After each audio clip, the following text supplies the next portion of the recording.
Welcome to the TEK2day podcast, powered by CEO Radar. It's your host, John Maeda. Quick episode for you here. In a couple of hours, there'll be a new TEK2day article published.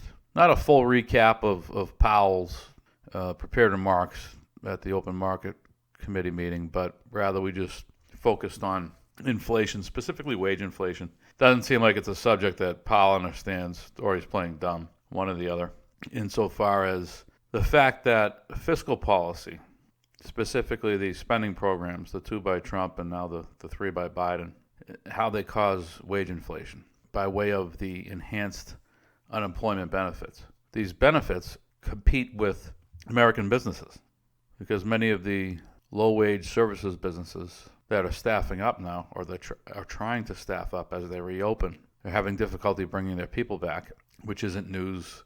We wrote about it at some length in our stagflation report and our stagflation book, which you can find at Amazon now, entitled Stagflation is Imminent. And so in any event, it's a topic that's out there, and Powell chooses to ignore the fact that so long as the Fed subsidizes these fiscal programs, the Fed is complicit in this battle against American businesses, and the Fed is complicit in driving up wage inflation. So when Powell says that he's concerned with the level of unemployment among low-wage earners in the services sector, well, he's contributing to that fact. The Fed's a contributing factor. Secondly, as I've said before, I just don't think that Powell's going to be able to control inflation. And this is probably where we differ versus the street, in that I don't expect Powell and the Fed to raise rates anytime soon.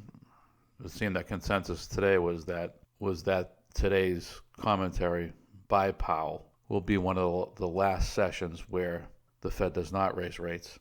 I think they won't raise rates for some time. I'm not sure when. And when they do, it's going to be by a negligible amount. There's so much debt outstanding. We have a piece about this, maybe published a month ago, entitled something to the effect of the Fed's tools to fight inflation are limited. And we break down public debt outstanding by rate, by security type, and a lot of this debt has to be rolled over. And so you can't be rolling over billions and trillions of debt at ever higher interest rates.